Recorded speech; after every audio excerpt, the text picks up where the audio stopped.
Lorsque mon père nous présentait aux gens, il disait seulement « Voici Léna, notre future avocate ». Si j'étais là, je devenais « Et voici sa sœur ». Pas de nom, pas de contexte, juste une vague ombre dans un coin. Je pensais que peut-être je l'avais imaginé, peut-être que j'étais sensible, mais ensuite est arrivée la fête de remise des diplômes, il y a 2 ans. Le diplôme d'études secondaires de Léna. Toute la famille s'est présentée avec des couleurs pastel et des sourires raides. Mon nom n'était même pas sur la banderole, et lorsque mon père a prononcé son discours, il a dit « à ma seule et unique étoile ». Je me tenais à 3 pieds. À un moment donné, j'ai arrêté de me disputer. J'ai arrêté de demander pourquoi ils n'avaient pas publié mon acceptation à l'université, pourquoi ils ne sont jamais venus me rendre visite, pourquoi chaque carte de vœux comportait une nouvelle photo sans moi.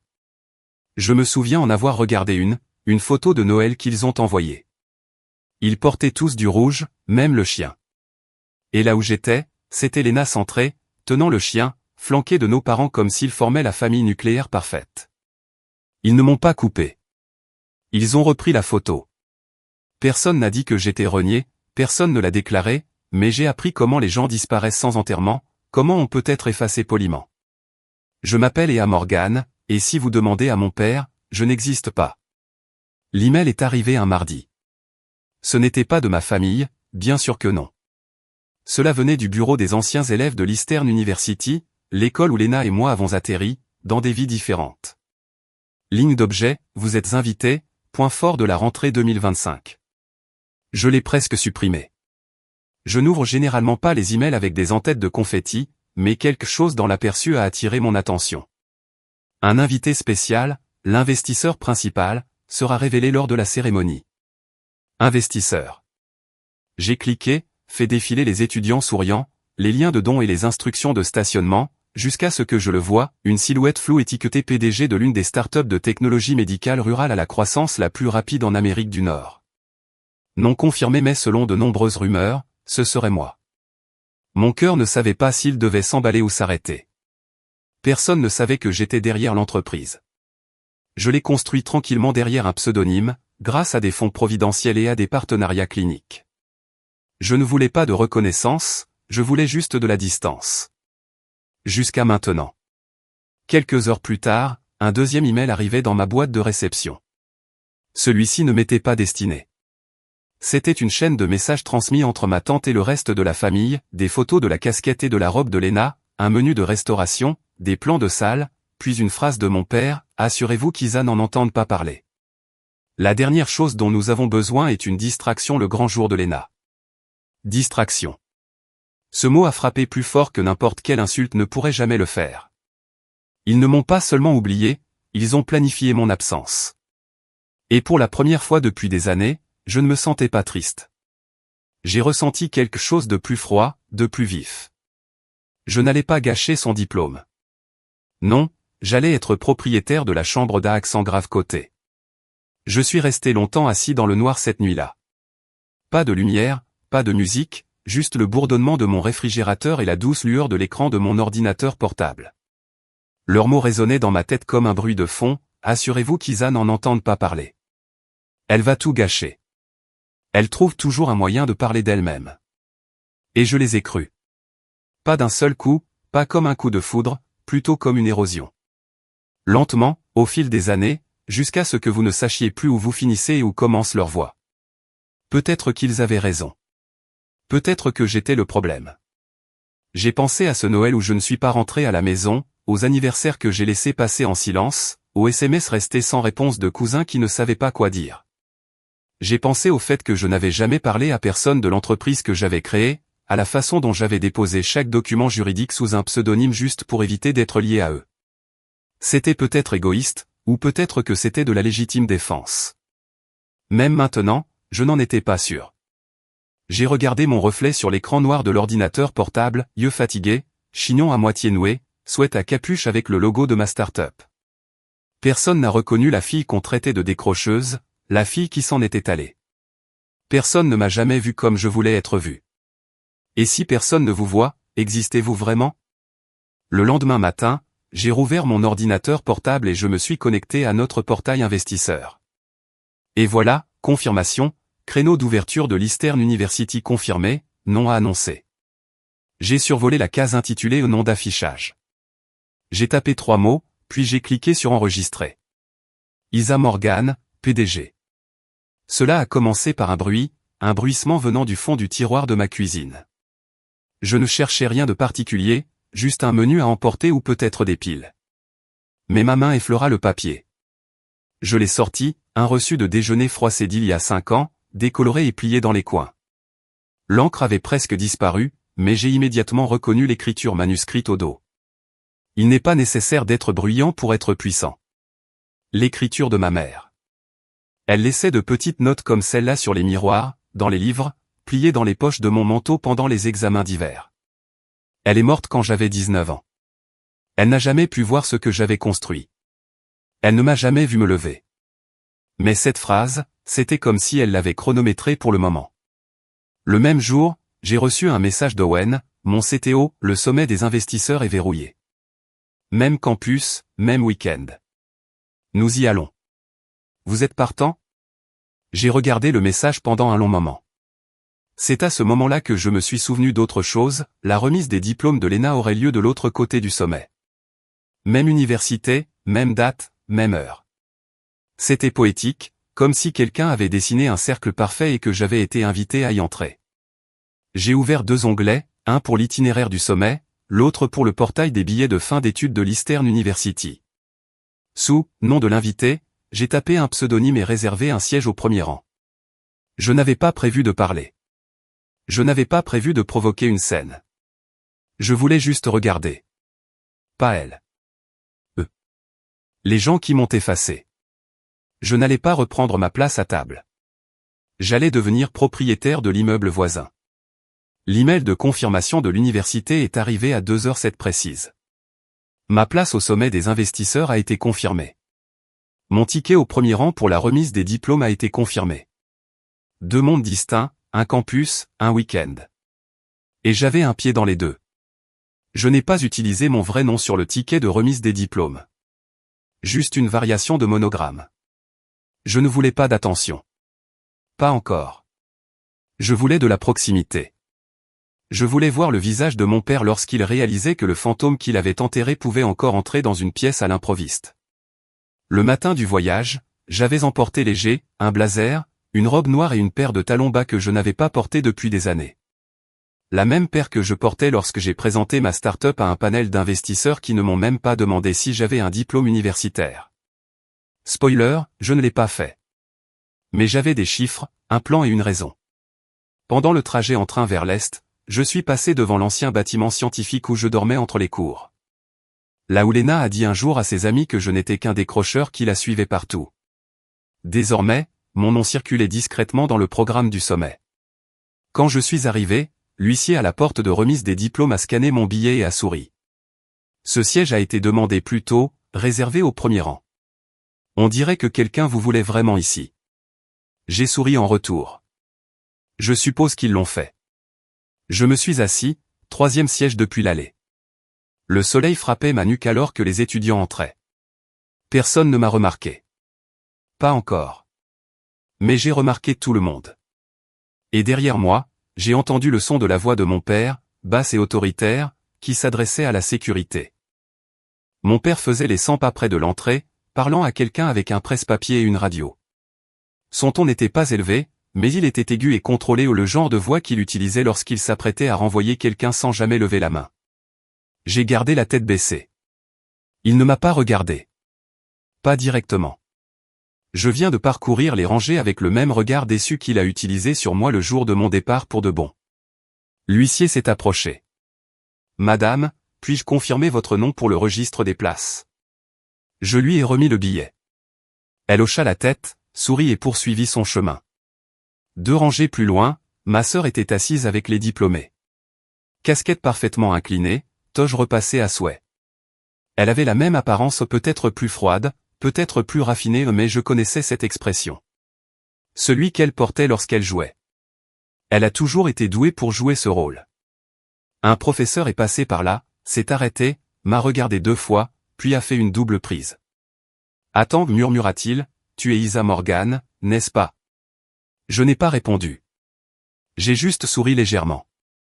J'ai lu votre étude de cas sur les infrastructures téléphoniques.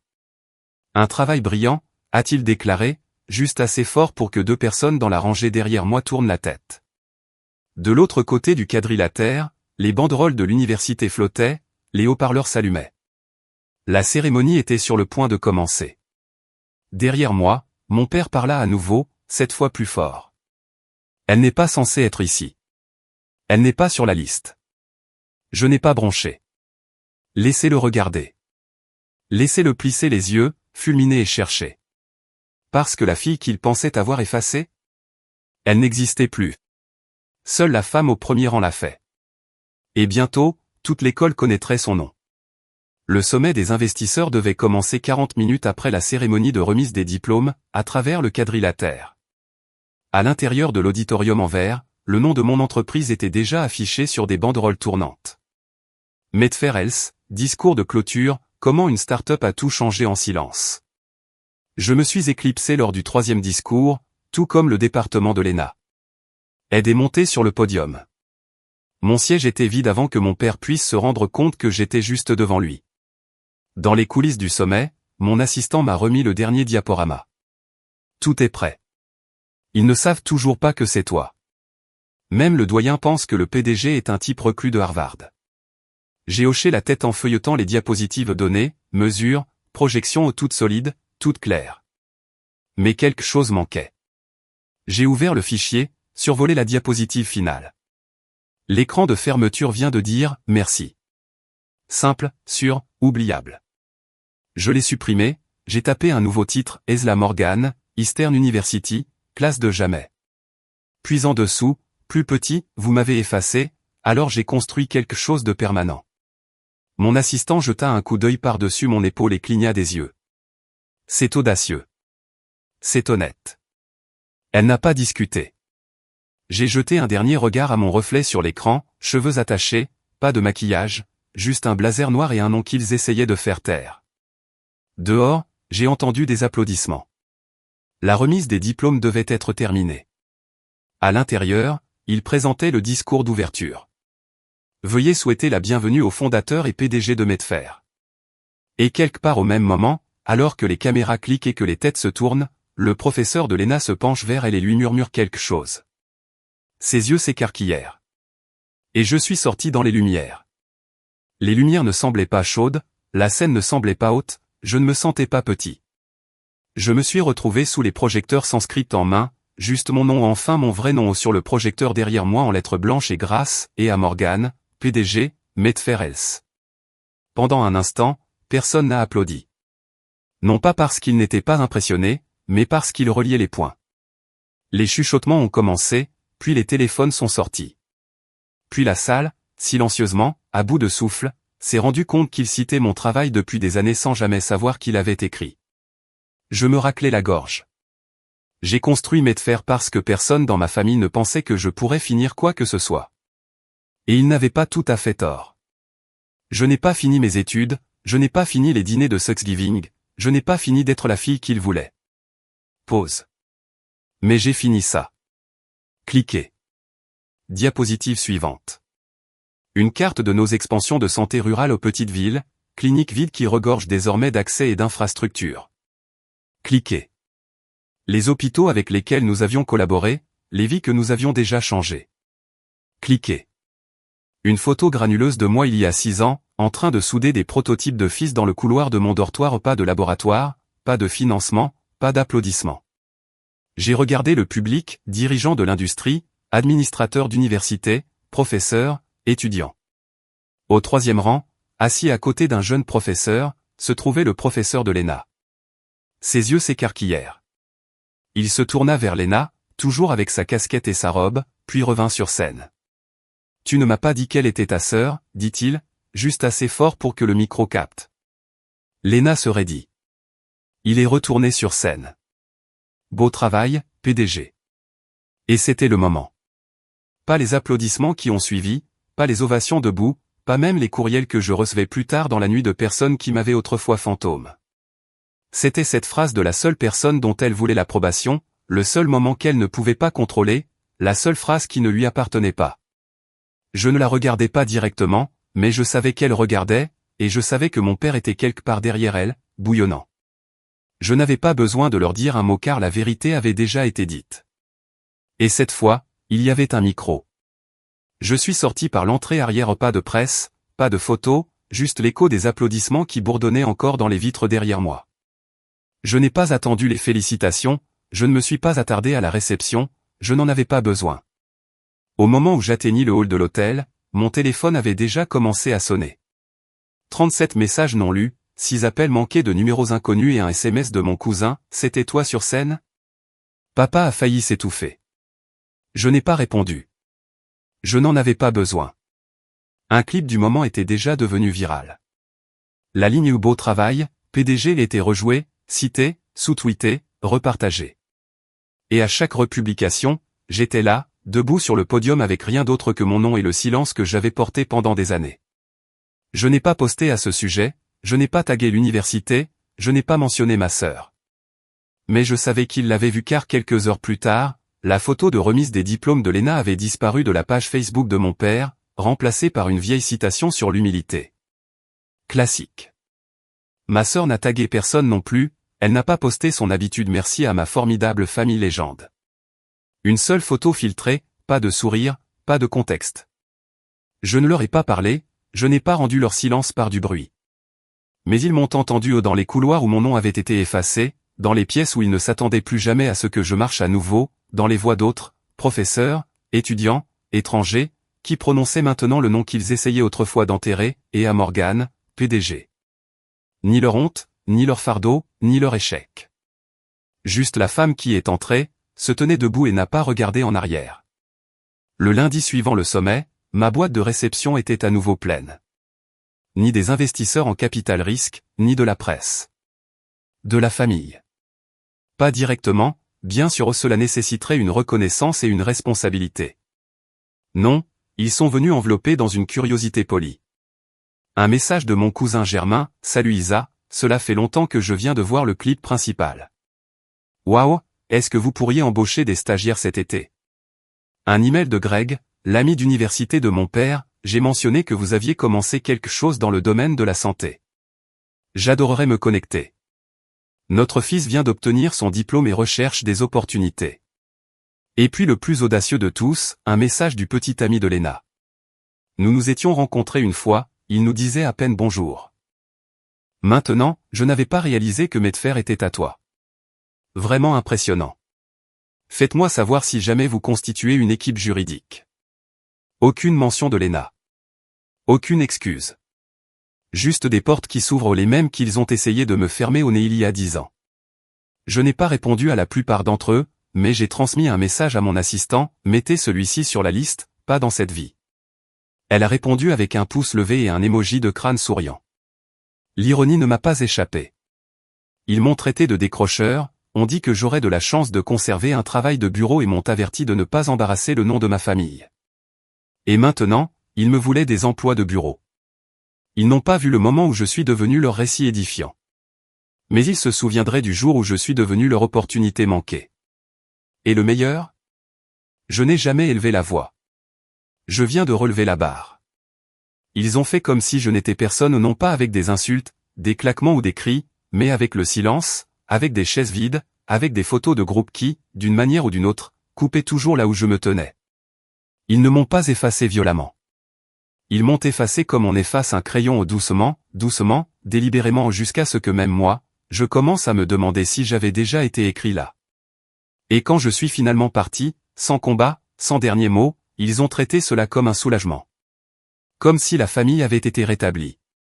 Pendant des années, je leur ai laissé conserver cette version. Laissez-les croire que j'avais disparu. Laissez-les s'asseoir dans les pièces et dire des choses comme « Nous n'avons pas eu de nouvelles d'Isla depuis des lustres ». Comme si j'étais une parente éloignée plutôt qu'une fille, une sœur, une âme qu'ils avaient choisi d'oublier. Mais la vérité ne reste jamais enterrée.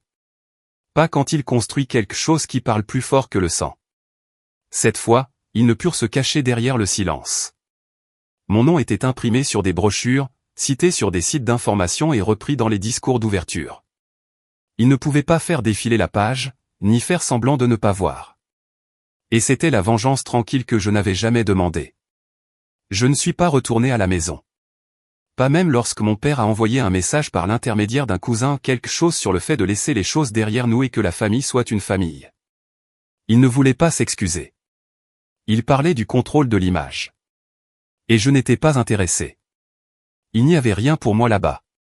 Pas la pièce au papier peint écaillé, pas l'étagère où se trouvaient mes trophées d'enfance, pas même le jardin que ma mère entretenait autrefois, maintenant envahi par la végétation et amer dans la chaleur de l'été. Mais je suis revenu, mais pas comme il l'espérait. Je suis revenu dans tous les couloirs qui résonnaient désormais avec mon nom. Dans les cliniques à travers le pays utilisant notre technologie. Dans les salles de classe, citant mes premières recherches. Dans les chuchotements entre professeurs et membres du conseil d'administration qui me voyaient à peine autrefois. Ils ne pouvaient pas s'attribuer le mérite de moi. Ils ne pouvaient même pas me comprendre. Et c'était le cadeau final. Je serais devenu quelque chose qu'ils ne pourraient pas retenir, ni réécrire, ni remodeler pour l'adapter à leur confort. Un professeur d'Easton m'a envoyé une note manuscrite. Il a dit, « Nous avons ajouté votre discours à notre programme d'éthique sous la rubrique Héritage et résilience. » Héritage. C'est drôle comme ce mot semblait lourd, comme quelque chose que je n'avais pas le droit de toucher. Maintenant, c'était le mien.